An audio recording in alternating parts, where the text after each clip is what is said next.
Dan di malam ini kita sudah di bulan Rabiul Tsani, bulan tahunnya Tuan Syekh Abdul Qadir Al-Jilani Qaddasallahu sirrahu. Makanya tadi yang dibacakan adalah manqabat tentang wafatnya Tuan Syekh Abdul Qadir Al-Jilani Qaddasallahu sirrahu. Maka manaqib kali ini insya Allah akan menjadi pengingat kita tentang kematian. Dalam sebuah hadis Imam Ad-Dailami dia menyatakan zikrul anbiya minal ibadah, zikrul sholihin kifarah, zikrul maut sadaqah, zikrul qabri yuqarribukumul jannah. Bahwa mengingat para nabi itu adalah termasuk ibadah. Insya Allah dengan mengingat para nabi, kalau dikatakan dengan para nabi artinya semua nabi. Kalau semua nabi berapa jumlah para nabi? 124.000 nabi. Jadi mengingat seluruh para nabi yang sejumlah 124.000 nabi. Repot benar mengingat 124.000 nabi. Makanya hanya dicukupkan dengan yang satu, yang Sayyidul Anbiya wal Mursalin. Dengan mengingat yang Sayyidul Anbiya wal Mursalin, maka sama juga dengan mengingat yang 124.000. Maka kemarin sudah di bulan kelahiran beliau yang kita sangat ramai memperingati hari kelahiran beliau dengan banyak bersalawat kepada baginda Nabi, membacakan syair-syair maulid Nabi. Itu termasuk zikrul anbiya. Lalu zikrul sholihin, mengingat orang-orang soleh adalah kifar, penebus dosa. Apalagi orang soleh yang diperingati bukan orang soleh biasa, tapi merupakan raja orang soleh, sultanul aulia. Tentu akan lebih dahsyat lagi, lebih cespleng lagi dalam menjadi wasilah terhapusnya dosa-dosa kita. Yang ada kaitannya dengan malam ini zikrul maut, sedekah. Mengingat kematian adalah sedekah. Ya. Pertama mungkin dari sisi nilai pahalanya, ketika kita mengingat kematian maka seolah-olah kita mendapatkan pahala sedekah. Atau juga bisa dimaknakan sebagaimana fungsinya sedekah, kemanfaatan sedekah. Ketika kita memberikan sedekah kepada orang lain, kita memberikan kemanfaatan dari harta kita kepada orang lain. Nah, tapi kalau kita melakukan zikrul maut, maka kemanfaatannya buat diri kita sendiri, buat jiwa kita sendiri. Membuat jiwa kita menjadi sadar, menjadi ngeh bahwa kita ini tidak akan hidup selama-lamanya di dunia. Bahwa hidup kita memiliki batas waktu yang setelah itu akan ada sebuah konsekuensi pertanggungjawaban yang akan kita terima. Apakah kita akan menjadi orang yang bahagia selama-lamanya di akhirat atau orang yang celaka selama-lamanya di akhirat. Maka dengan menyadari bahwa kita memiliki batas waktu, insya Allah akan membuat kita senantiasa bertobat kepada Allah dan memperbanyak amal soleh. Maka kesadaran ini menimbulkan kemanfaatan kepada kita, sebagaimana tadi sedekah mempunyai kemanfaatan buat orang. Lalu mengingat kuburan, zikrul qabri yuqarribukumul jannah. Mengingat kuburan adalah mendekatkan diri ke surga, mendekatkan diri kalian semua ke surga. Nah, para hadirin yang berbahagia, dalam manqabah ini ya, tadi dikatakan bagaimana Tuan Syekh Abdul Qadir telah mengakhiri hidupnya dengan begitu indahnya. Kalau bahasa pakai wakil, beliau senantiasa berdoa ya, dari bahasa doa yang bunyinya Allahumma hawin alaina fi sakaratil maut. Lalu beliau mengucapkan menjadi bentuk doa yang puitis ya. Beliau sering menyampaikan, ya Allah, jika tiba saatnya kami nanti, maka matikanlah kami dengan kematian yang mudah dan indah, bukan kematian yang menyengsarakan dan menghinakan. Sering dengar ya, Kiwafi berdoa dengan doa seperti itu. Jadi doa tadi Allahumma hawin alaina fi sakaratil maut oleh beliau diterjemahkan dengan bentuk doa yang puitis. Jadi bunyinya begitu, ya Allah, jika saatnya tiba, maka matikanlah kami dengan kematian yang mudah dan indah, bukan dengan kematian yang menghinakan dan menyengsarakan. Jadi bagaimana kita lihat ya, kita simak kematian Tuan Syekh Abdul Qadir dengan kematian yang mudah dan indah. Bagaimana bahkan beliau di akhir hayatnya ya mendapatkan indikatornya sabda Nabi. Nabi mengatakan ya, mangkana akhiru kalamihi la ilaha illallah dakhalal jannah. Siapa yang akhir kalamnya mengucapkan la ilaha illallah niscaya masuk surga. Ini indikator. Jadi siapa saja yang akhir kalamnya yang mengucapkan la ilaha illallah bersama dengan la ilaha illallah, pasti masuk surga. Permasalahannya ke setiap orang sanggup di akhir hayatnya mampu mengucapkan la ilaha illallah. Banyak realita di tengah masyarakat ketika sedang dituntutkan dengan kalimat la ilaha illallah, ya seorang yang mungkin seorang kakek dituntutkan oleh cucunya, baca la ilaha illallah, gitu, pohon ini sono buat lu. Diingetin dengan la ilaha illallah, ingatnya malah harta benda. Ada nggak yang begini? Ada nggak? Ada nggak orang ketika diingatkan dengan la ilaha illallah, ingatannya kepada hal-hal yang lain, hal-hal yang sifatnya duniawi. Sedangkan dari Tuhan Abdul Qadir Al-Jilani, bahkan di akhir hayat mengucapkan ista'antu bila ilaha illallah. Aku memohon pertolongan dengan la ilaha illallah. Subhanahu wa ta'ala, maha suci dia yang maha tinggi. Wal hayyul ladzi la yakhshal fautu, yang maha hidup yang tidak ada ketakutan terhadap batas waktu. Subhana man ta'azzaza bil qudrati wa qahara ibadahu bil mauti. Maha suci dia yang maha mulia dengan kekuasaannya, yang telah memaksa hambanya dengan kematian. La ilaha illallah Muhammadur Rasulullah. Ta'azzaza, maha mulia engkau, maha mulia engkau. Allah. Jadi subhanallah akhir hayatnya mengucapkan la ilaha illallah. Ya. Demikian juga dengan baginda Nabi besar Muhammad SAW. Beliau pun ya ketika di akhir hayatnya banyak versi. Ada versi yang mengatakan bahwa akhir hayat beliau mengucapkan umatku. Ya, tapi dalam berbagai hadis-hadis yang sahih, beliau ketika menjelang akhir hayat juga sama seperti tadi Sultan Syekh mengucapkan beberapa macam kalimat. Ya. Dan kalimat-kalimat yang disampaikan Rasulullah itu selain beliau mengucapkan la ilaha illallah juga memberikan petunjuk bagaimana pedihnya rasa sakaratul maut. Ya. Karena ketika beliau sedang di pangkuan Aisyah, ya menjelang detik-detik terakhir, beliau mengucapkan la ilaha illallah, innalil mauti la sakarat, Allahumma inni ala sakaratil maut.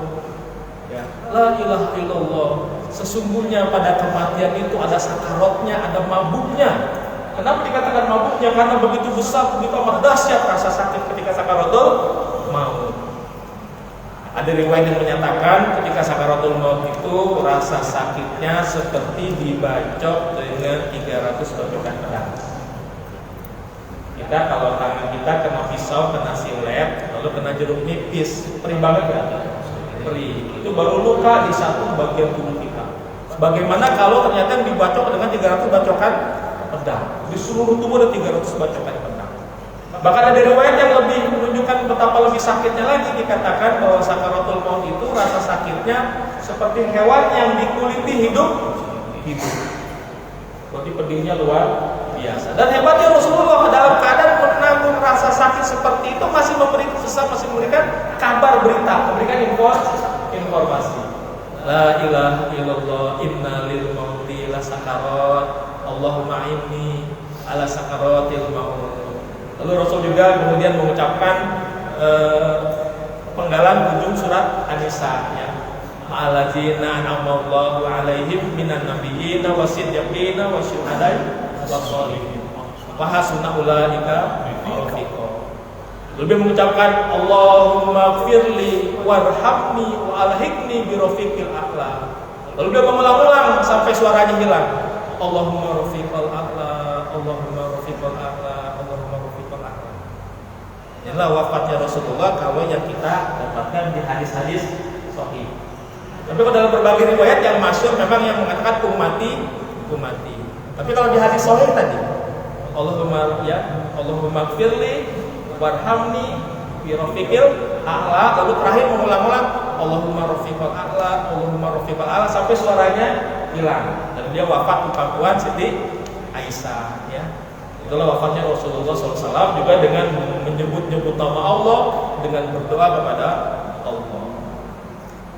Sedangkan guru kita Hadratus Syekh Pangkal Sa'bah, kalau tadi Tuan Syekh wafatnya ya dalam keagungan kalimat la ilaha illallah, maka Pangkal Sa'bah wafatnya ya dalam ketenggelaman beliau di dalam ismu zatnya Allah Subhanahu wa taala. Karena beliau wafatnya itu dalam keadaan bertawajuh di madrasah dalam keadaan itu. Walaupun kalau kemudian yang beredar di kalangan kita ya, jam wafatnya adalah ketika beliau sudah dibawa ke rumah sakit IMC. Padahal kesaksian Pak Ujak Endon, Haji Ujak Endon, ajudan beliau. Jadi saya meyakini inilah yang lebih sahih, yang menunjukkan kemuliaan beliau selaku seorang wali mursyid kamil. Pangar Sabah pasti wafatnya di madrasahnya sendiri. Dalam posisi yang di tempat beliau yang biasa menerima para murid-muridnya, memberikan bimbingan irsyadnya. Itulah yang disampaikan oleh Haji Ujak Endon yang kami pernah mendapatkan kabar dari beliau. Yang beliau sehari-hari mendampingi Pangar Sabah. Jadi beliau ketika itu memang Pangar Sabah itu begitu halusnya, tidak kelihatan bagaimana batas hidup dan matinya. Dalam tawadunya tidak ada gerakannya, lelap saja. Jadi beliau tenggelam. Padahal ayah saya saja yang keadaan koma, ayah saya ketika wafat tahun 2000 dalam keadaan koma. Tapi saya masih lihat sentakannya 2 kali ketika ruhnya berangkat. Beliau tidak sadarkan diri. Karena beliau tidak sadarkan diri, kemudian ketika itu ya di rumah sakit Sumber Waras, lalu saya mencoba untuk mengamalkan hadis Nabi, laqinu mautakum la ilaha illallah. Tuntunkanlah orang yang akan mati di antara kalian dengan kalimat la ilaha illallah. Hadis ini hadis yang bersifat umum. Lalu kemudian oleh para ulama fikih kemudian menerjemahkan hadis ini pada 2 kondisi. Ya, ketika Nabi menyatakan laqinu mautakum la ilaha illallah, ajarkan orang yang akan mati di antara kalian dengan la ilaha illallah, maka kemudian para ulama fikih menerapkan hadis ini pada 2 keadaan. Pertama, ketika seseorang itu sedang posisi memang akan melepaskan ruhnya ke posisi nazar, peristiwa sakaratul maut. Yang kedua, ketika sudah dikubur. Maka hadis ini memunculkan tradisi yang kita sebut dengan talqin mayit dan talqin kubur. Ada 2. Tapi karena para ulama sufi menerjemahkan hadis ini, ya talqinkanlah, ajarkan orang yang akan mati di antara kalian dengan kalimat la ilaha illallah. Maka para ulama sufi mengatakan bahwa yang disebut orang yang akan mati itu bukan semata-mata orang yang memang dalam proses nazar, dalam proses sakaratul maut. Tapi diri kita ini adalah orang yang akan mati. Karena tidak setiap diri kita bisa menjamin akan hidup bahkan sampai 1 hari ke depan. Siapa yang bisa menjamin dia akan hidup sampai 1 hari ke depan? Bisa menjamin? Ada yang bisa menjamin dia akan hidup bahkan sampai 1 jam ke depan? Sampai 1 menit ke depan? Sampai 1 detik ke depan? Tidak ada satupun yang bisa menjamin dia akan hidup walaupun hanya 1 detik ke depan. Jadi kapan hari terakhir kita? Sekarang. Sekarang hari terakhir kita. Waktu terakhir kita. Maka talqinkanlah di waktu sekarang, di waktu masih ada kesempatan. Jadi hadis yang sama, ya, tapi kemudian beda aplikasinya. Tadi kalau para ulama fikih aplikasinya pada 2 kondisi, ya. Pada keadaan ketika seorang sedang nazar, sedang sakaratul maut, sudah dikubur. Tapi kalau para ulama sufi menerjemahkan hadis ini, mengaplikasikannya adalah ketika dalam kondisi masih sehat walafiat sekarang. Itulah waktu yang paling tepat untuk menuntunkan, mengajarkan diri kita dengan kalimat la ilaha illallah. Maka kemudian saya ketika itu, ayahanda saya sedang koma, tidak sadarkan diri. Orang koma ini kan kesadarannya cuma tinggal 13%. Orang pingsan saja yang kesadaran hidupnya masih 50%. Kita teriak-teriak di depan dia dengar nggak? Ada orang pingsan, kita teriak-teriak di depan dia dengar nggak? Enggak. Itu kesadaran hidupnya masih 50%. Nah, bagaimana orang yang sudah koma yang kesadaran hidupnya tinggal 13%? Namun karena saya merasa ini perintah Nabi perintahkan laqinu mautakum la ilaha illallah. Ajarkanlah orang yang akan mati di antara kalian dengan kalimat la ilaha illallah. Tapi saya menyadari ayah saya sudah koma. Tidak akan mungkin walaupun saya mungkin mengucapkan la ilaha illallah, beliau akan mendengarkan ucapan saya. Cuma ketika itu bersyukurlah kita yang sudah punya guru mursyid. Maka kemudian saya sambil robitoh kepada Pangar Sabah, Abah, ya secara lahiriah melaksanakan perintah Nabi. Mohon Abah bantu Abah yang secara batiniah, Abah yang menyampaikan kepada ruh beliau. Karena beliau sudah ditalkin oleh Pangar Sabah. Karena beliau sudah ditalkin, hanya kondisi sedang koma.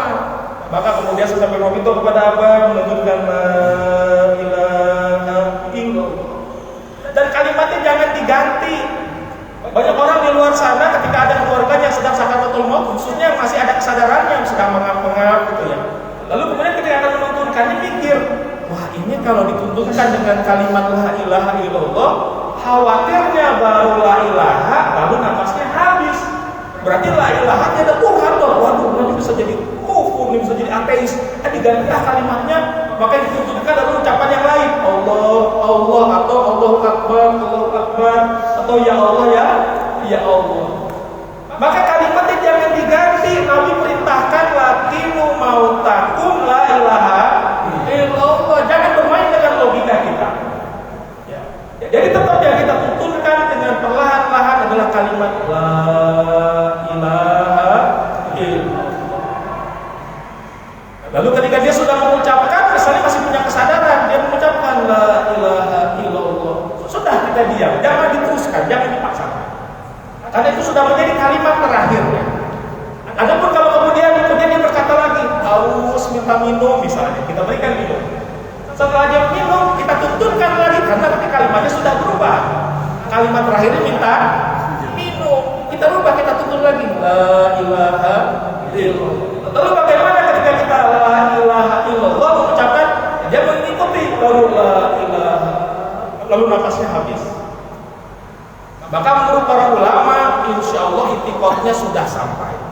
Walaupun dia mengucapkan la ilaha, itikotnya adalah la ilaha illallah. Hanya kewajiban kita yang hidup melanjutkan.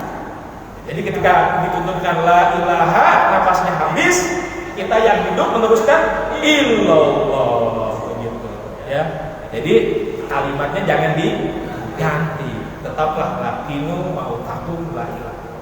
Nah, ketika saya menuntunkan itu ke telinga ayahanda saya, maka subhanallah, padahal orang koma sudah pasti tidak akan ada kontak dengan dunia luar, dengan dunia eksternal. Dia hanya sudah di wilayah internal di dalam dirinya sendiri. Tapi ketika itu subhanallah, tiba-tiba dari air mata ayahanda keluar air mata.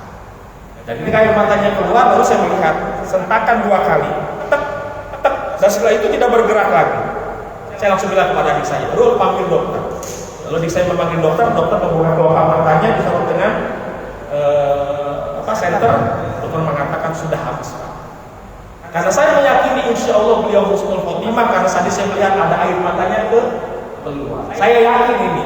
Secara lahiriah saya menjalani perintah Rasul, tapi saya yakin yang menuntun di dalam ruhnya, di dalam kolbunya adalah waktu saya panggil sahabat. Itu yang membuat air mata beliau keluar. Maka karena saya yakin beliau husnul khotimah, maka ucapan pertama saya adalah, mungkin kalau orang lain dengar bisa timbul fitnah. Ucapan pertama saya adalah ketika sambil mengusap wajah ayahanda, saya ucapkan alhamdulillah dengan dalam, baru inna lillahi wa inna ilaihi raji'un. Kalau orang lain yang dengar pasti nangkap ini, ya itu bocah bapaknya meninggal malah girang, dia pengen warisan kali. Padahal bukan itu. Karena saya yakin bahwa ayahanda saya husnul khotimah. Tapi kembali tadi saya katakan bahwa beliau yang sedang koma saja saya masih lihat sentakannya 2 kali, tak tak. Tapi Hadratus si Pangeran Sabah, kata Haji Ujang, tidak terlihat, tidak ada mana batas antara hidup dan wafatnya. Tidak terlihat, cuma karena beliau yang sehari-hari ya bersama dengan Pangeran Sabah, beliau tahu Abah sudah wafat. Maka beliau katakan kepada para putra Pangeran Sabah, dibawalah ke rumah sakit TMC. Maka ketika diperiksa itu, kata dokter sudah wafat, dianggap di perjalanan. Padahal Haji Ujang bilang Abah wafatnya di madrasah, dalam keadaan sedang duduk bertawajuh. Inilah maqamul akbar. Orang mencapai maqam yang agung, yang besar, yang diraihnya dengan kedalaman, bersatu dengan ismu zat Allah Subhanahu wa taala. Itu Hadratus Pangeran Sabah. Itu Tuan Syekh Abdul Qadir ya, dengan keagungan la ilaha illallah. Nah sekarang tinggal kita ya. Jadi manqobah ini menjadi motivasi kita. Sebagaimana guru-guru kita mengakhiri hidupnya dengan mudah dan indah, bukan dengan kematian yang menyengsarakan dan menghinakan, kita juga insya Allah mesti yakin bahwa kita juga akan mencapai husnul khotimah. Karena apa? Karena di dalam kitab Daqaiqul Akhbar, ya, karya Syekh Abdul Rahim bin Ahmad Al-Qadi, dia mengatakan bahwa ketika malaikat Israel datang kepada seseorang akan mencabut nyawanya. Kalau secara fikih dikatakan mencabut, kalau secara tasawuf dikatakan menjemput. Kalau secara umum pada siapa memang tugasnya malaikat Israel mencabut nyawa, yang mengeluarkan nyawa dari jasad, itu namanya wafat. Kalau yang namanya habisnya energi kehidupan namanya mati. Selama ini kita menganggap mati dan wafat itu sama, hanya beda istilah saja. Padahal kalau dalam bahasa Al-Quran mati dan wafat itu beda. Ya, dalam Az-Zumar ayat 42, Allahu yatawaffal anfusa hina mautiha. Allah mewafatkan setiap diri pada saat kematian. Dalam ayat ini jelas ada kata wafat, ada kata mati. Allah mewafatkan setiap diri. Anfus itu jamak, ya, jamak dari nafs. Allah mewafatkan setiap nafs, setiap diri. Hina mautiha, pada saat kematian. Berarti lebih dulu mana nih, wafat dulu atau mati dulu? Allah mewafatkan setiap diri pada saat kematiannya. Mana lebih dulu? Mati dulu atau wafat dulu? Mati dulu atau wafat dulu? Mati dulu. Karena pada saat kematiannya. Apa bedanya wafat sama mati? Wafat itu adalah proses keluarnya ruh, itu namanya wafat. Mati itu habisnya energi kehidupan di dalam diri kita, itu namanya mati. Maka wafat kaitannya dengan ruh, mati kaitannya dengan jasad. Karena ayat lanjutannya walati lam tamut fi manamiha. Dan orang-orang ya yang diwafatkan itu adalah pada saat yang belum mati, itu pada saat tidurnya. Jadi orang tidur itu ada wafatnya enggak? Ada. Kapan orang ketika tidur itu wafat? Ketika dia bermimpi. Ketika ruhnya dikeluarkan dari jasadnya, ada kalanya ruh itu bertemu dengan ruh yang lain, ya. Itu namanya bermimpi. Jadi kalau orang-orang yang dalam keadaan tidur juga bisa wafat. Makanya wafat itu adalah proses keluarnya ruh dari jasad. Maka orang-orang yang belum waktunya mati, walaupun ruhnya keluar, dia balik lagi. Tadi orang tidur kan balik lagi, ya. Jadi itu bedanya wafat sama mati. Kalau dalam bahasa Indonesia kan maknanya sama, pokoknya meninggal dunia. Hanya wafat buat orang mulia, mati buat preman. Mati itu preman, mati. Kalau wafat ulama telah wafat. Jadi maknanya sama, meninggal dunia, hanya pada strata yang berbeda. Tapi kalau dalam bahasa Al-Quran memang wafat dan mati itu beda. Wafat kaitannya dengan ruh, mati kaitannya dengan jasad. Jadi ya, kita kembali lagi tadi bahwa pengesahan itu luar biasa. Tidak ada batas antara hidup dan matinya. Tetap saja tenggelam di dalam yesmuza. Nah, kembali kita tadi ya di kitab Daqaiqul Akhbar karya Syekh Abdul Rahim bin Ahmad Al-Qadi, yang beliau mengatakan bagi orang-orang yang memang sudah tiba waktunya, maka Israel akan datang untuk mencabut ruhnya. Namun kemudian ternyata orang yang dihadapinya adalah orang yang soleh, orang yang ahli zikir. Ketika ruhnya akan coba dicabut dari arah mulutnya, maka mulutnya menolak. Tempat ini tempat untuk berzikir, memuji Allah, baca Al-Quran. Tidak tepat bagimu mencabut ruh dari sebelah sini. Maka kemudian Israel mencoba mencabutnya dari sisi yang lain, dari arah matanya. Ini matanya untuk memandang Al-Quran, untuk memandang ulama, untuk memandang orang-orang soleh, untuk memandang kebaikan-kebaikan. Tidak tepat bagimu mencabut dari sini. Maka Israel mencoba mencabut dari sebelah tangannya. Ini tangan untuk beramal soleh, berbuat kebaikan, untuk bersedekah, yang melakukan hal-hal yang baik. Tidak ada tempat bagimu mencabut dari sini. Israel mencoba mencabut dari kakinya pun menolak. Ini tempat dia selalu melangkah kepada tempat-tempat kebaikan, ya, ke masjid, ke majelis taklim, ke tempat-tempat ibadah, ke tempat-tempat beramal soleh. Tidak ada tempat bagimu mencabut dari sini. Israel bingung, wah, ini menyebut dari mana lagi nih? Maka Israel kemudian kembali lagi menghadap Allah, ya Allah, ya, bahwa saya tidak sanggup mencabut simpulasi karena seluruh dirinya itu terlindungi dari berbagai amal solehnya. Maka kemudian Allah berfirman kepada malaikat Israel, tuliskan ismu zatku di telapak tangan kanan. Setelah dituliskan ismuzatnya, hadapkan ke wajah orang yang akan kau ya, cabut atau kau jemput. Maka ketika dihadapkan ismuzat, nah insya Allah ini mungkin yang akan dicabut ini awalnya adalah seorang TKN nih, ya. Di dalam kolbunya ada ismuzat. Maka ketika dihadapkan tangan kanan Israil yang di sini tertulis ismuzat, sedangkan orang yang akan dicabut dalam kolbunya ada ismuzat, maka seperti magnet, ya. Ismuzat bertemu itu saling tarik menarik, maka ruhnya langsung dengan senang hati keluar tangannya Israil. Maka yang mati dengan cara seperti ini sakit apa enggak? Enggak, karena ruhnya keluar sendiri. Jadi ruhnya keluar sendiri. Ruhnya keluar kenapa? Karena ada ismuzat di dalam kolbunya, lalu tertarik oleh ismuzat yang ada di tangan kanan Israil. Ini dalam kitab Dr. Daqaiqul Akhbar, ya, karya Syekh Abdul Rahim bin Ahmad Al-Qadi. Itu dengan berbagai amal soleh, apalagi kalau yang membentengi dirinya dengan la ilaha illallah, lebih dahsyat lagi, lebih bikin pusing Israil lagi. Ya. Tadi dengan berbagai amal soleh saja sudah bingung menolaknya. Apalagi orang yang selama hidupnya mengamalkan la ilaha, kan jelas diskusinya. La ilaha illallah ismi. La ilaha illallah itu adalah benteng. Faman qalaha dakhala hisni. Siapa yang mengucapkannya masuk ke dalam benteng. Faman dakhala hisni umina min azab. Siapa yang masuk ke dalam benteng itu maka aman dari azab.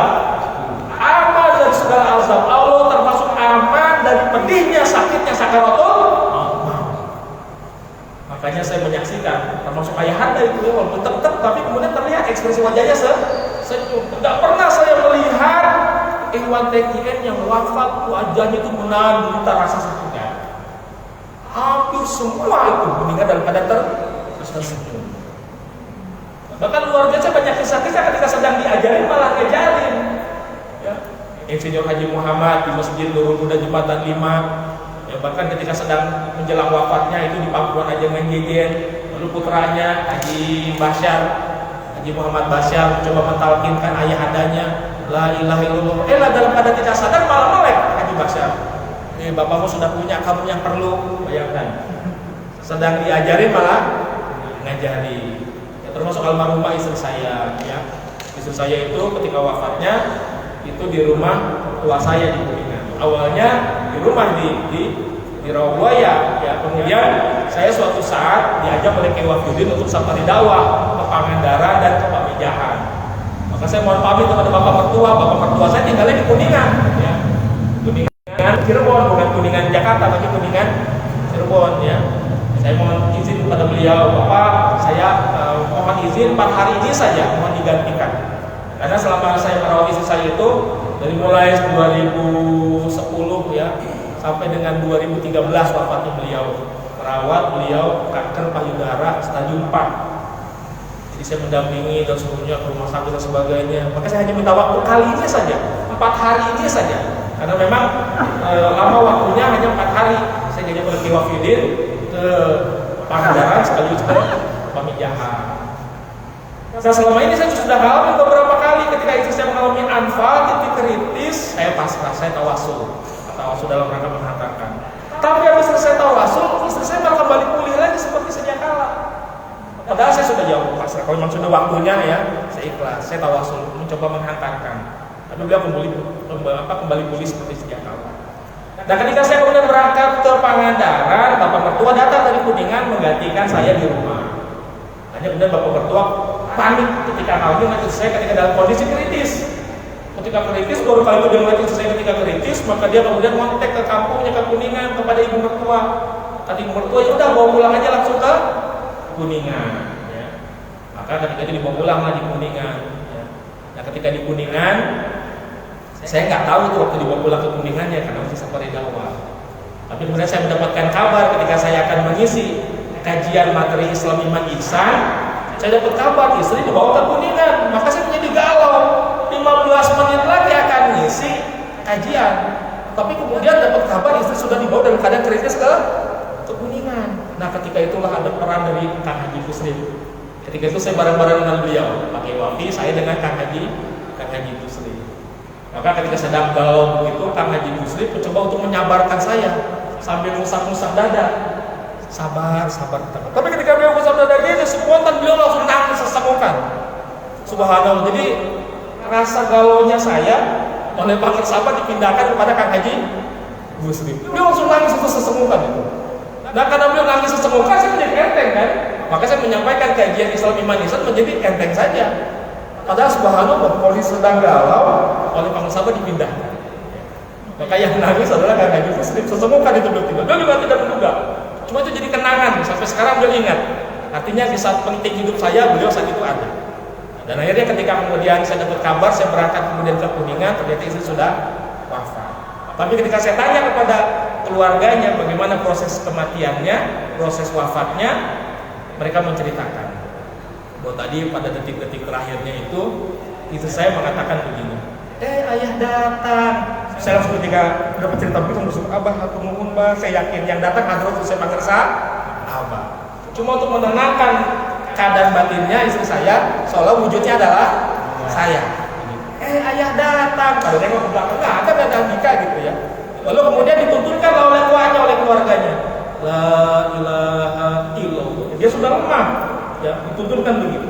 Tiba-tiba istri saya bilang begini, zikir mah bukan begitu, zikir begini. Maka dia praktekkan zikir yang la ilaha illallah. Maka keluarganya heran, tetangga-tetangganya di Kuningan heran. Tuanya bingung. Lalu kata orang tua, oh ini zikir suaminya kayak begini. Dan memang itu zikirnya saya.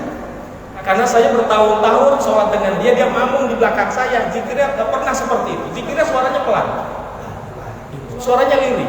Jadi ketika dia zikir, la ilaha illallah, saya tahu ini zikirnya saya terakses oleh dia. Karena bertahun-tahun jadi makmum, zikir bareng. Yang gaya begitu gayanya saya. Maka dalam kondisi dia kadang sedang lemah, tiba-tiba mengucapkan dengan semangat seperti itu. Dan hilang. Subhanallah. Dan itulah salah jadi air mata saya mengalir lagi di situ. Subhanallah. Jadi ayah saya menjadi saksi husnul khotimah, istri saya pun begitu husnul khotimah. Inilah nikmatnya ketika kita mengamalkan la ilaha illallah bimbingan wali mursyid kamil kami utama. Jadi insyaallah ya, sebagaimana tadi Tuan Syekh, Pak Sahabat ya, maka jangan ragu. Ya, harus yakin bahwa insyaallah kita pun seperti itu. Cuma syaratnya diamalkan sampai akhir hayat. Ya. Jadi kalau di mana-mana masih berdoa Allah, ya Allah biha ya Allah biha husnul khotimah, insya Allah bagi yang mengamalkan ini dengan sungguh-sungguh itu adalah derajat minimalnya husnul khotimah. Bagaimana derajat maksimalnya? Wallahu a'lam. Karena menjadi kekasih Allah itu tidak ada batasannya. Minimalnya derajatnya itu husnul khotimah. Derajat puncaknya apa? Menjadi kekasih Allah. Ini saja kajian pada malam hari ini. Mudah-mudahan ada manfaatnya. Terima kasih atas segala perhatiannya. Mohon maaf atas segala kekurangannya. Wa'alallahi tawakkalna wa ilaihil masir. Wassalamualaikum warahmatullahi wabarakatuh.